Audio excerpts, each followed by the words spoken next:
5 berita terpopuler hari ini, Rabu 12 November 2025 di Bloomberg Technos Flash 5. Yang pertama, kronologi penarikan duit investor Dana Syariah Indonesia macet. Platform fintech P2P Lending PT Dana Syariah Indonesia atau DSI disorot karena ribuan investor kesulitan menarik dana pokok dan imbal hasil. DSI mengaku ada persoalan dari sisi kreditur atau borrower dalam pemenuhan kewajiban sejak awal Oktober 2025. Paguyuban lender Dana Syariah Indonesia mengklaim dana tertunggak lebih dari 800 miliar rupiah. DSI semula menawarkan imbal hasil 18% yang tentu membuat banyak investor tergiur. Dalam pernyataan tertulis 14 Oktober, manajemen DSI mengatakan tengah menjalankan 5 langkah konkret, yakni penagihan intensif kepada borrower yang menunggak. Kedua, mengoptimalisasi agunan, yaitu melalui penjualan aset yang hasilnya akan dialokasikan secara proporsional kepada lender. Atas hal ini, OJK telah melakukan pemanggilan manajemen DSI guna memperoleh tambahan penjelasan mengenai permasalahan yang terjadi dan upaya konkret penyelesaiannya.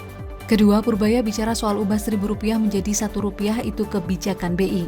Menteri Keuangan Purbaya Yudi Sadewa pada 11 November 2025 menyebut rencana redenominasi rupiah sebagai kebijakan Bank Indonesia. Hal ini sekaligus memupuskan anggapan redenominasi rupiah dari Rp1.000 ke Rp1 akan segera diterapkan. Wacana redenominasi ini kembali muncul seiring dengan terbitnya Peraturan Menteri Keuangan atau PMK nomor 70 tahun 2025 tentang rencana strategis Kemenkyu 2025 hingga 2029. Dalam belait yang diundangkan pada 3 November 2025 tersebut, Menteri Keuangan Purbaya Yudi Sadewa menargetkan pembentukan RUU redenominasi rupiah itu akan rampung pada 2027 mendatang. Ketiga, daftar 10 orang kaya RI yang masuk Bloomberg Billionaires Index. Untuk pertama kali, Bloomberg Billionaires Index pada Selasa 11 November 2025 menyematkan 10 nama orang Indonesia di daftar 500 orang terkaya di planet bumi. Prayogo Pangestu masih menjadi orang terkaya di Indonesia dan peringkat ke-36 di dunia. Kekayaan Prayogo tercatat 48,1 miliar dolar Amerika Serikat atau setara dengan 801,63 triliun rupiah. Di posisi kedua diduduki Lo Tuk Wong, Presiden Direktur PT Bayan Resources Tbk Topian, dengan kekayaan sekitar 24,9 miliar dolar Amerika Serikat atau sekitar 414,98 triliun dan menjadi orang terkaya ke-99 di dunia. Sementara Sukanto Tanoto, pendiri Royal Golden Eagle, menjadi orang terkaya ketiga di Indonesia sekaligus 120 di dunia. Kekayaan Sukanto mencapai 21 miliar dolar Amerika Serikat atau sekitar 349,99 triliun rupiah. Selain itu ada sejumlah nama konglomerat Indonesia yang juga masuk daftar seperti pendiri Mayapada Group Datuk Sri Tahir yang duduk di peringkat 8 terkaya di Indonesia. Keempat, shutdown AS segera berakhir, Senat sahkan RUU, DPR siap voting. Shutdown pemerintah Amerika Serikat selama 41 hari diperkirakan akan segera berakhir pada Rabu 12 November 2025 setelah Senat mengesahkan RUU anggaran sementara yang didukung oleh 8 anggota Partai Demokrat yang moderat. Pemungutan suara menghasilkan 60 setuju dan 40 menolak pada Senin waktu setempat. Hal ini dilakukan di tengah eskalasi gangguan penerbangan, penundaan bantuan pangan, dan frustasi di kalangan pegawai federal yang sebagian besar belum digaji selama lebih dari sebulan.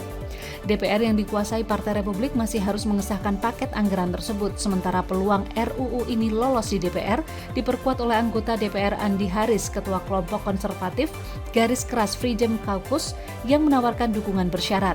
Partai Demokrat Moderat mencapai kesepakatan yang mencabut tuntutan partai untuk memperbarui subsidi Undang-Undang Kesehatan Terjangkau atau Affordable Care Act yang akan berakhir memicu kemarahan kaum progresif yang bersatu dengan konfrontasi beresiko tinggi dengan Trump. Isu inti dari shutdown ialah perpanjangan kredit pajak untuk asuransi kesehatan Obamacare karena 24 juta warga Amerika Serikat menghadapi kenaikan premi yang berarti harus membayar ratusan dolar setiap bulan untuk asuransi. Kelima, ESDM kaji produksi batubara 2026 dibabat di bawah 700 juta ton. ESDM memberikan sinyal akan memangkas target produksi batubara dalam RKAB 2026 menjadi di bawah 700 juta ton atau lebih rendah dari tahun ini yang ditetapkan 735 juta ton. Hal ini ditengarai akibat penurunan kinerja ekspor di tahun ini. ESDM pun mengakui saat ini tengah mengevaluasi RKAB yang diajukan perusahaan batubara serta mengevaluasi kinerja produksi dan ekspor komoditas ini. Kementerian ESDM mencatat total produksi batu bara Indonesia sepanjang 2024 mencapai 836 juta ton, setara dengan 117% atau melampaui target yang dicanangkan sebesar 710 juta ton. Sebanyak 233 juta ton diantaranya ditujukan untuk kebutuhan dalam negeri atau DMO, yang juga melebihi target DMO sebesar 220 juta ton. Sementara kinerja ekspor batu bara secara volume terkoreksi 4,74% ke level 285,23 juta ton sampai periode yang berakhir September 2025, lebih rendah dari periode yang sama tahun sebelumnya sebesar 299,41 juta ton. Koreksi nilai ekspor batu bara tersebut ikut dibarengi susutnya pengiriman volume batu bara sepanjang Januari hingga September 2025. Itu dia 5 berita terpopuler pilihan Bloomberg Technos hari ini. Ikuti terus update selanjutnya di www.bloombergtechnos.com.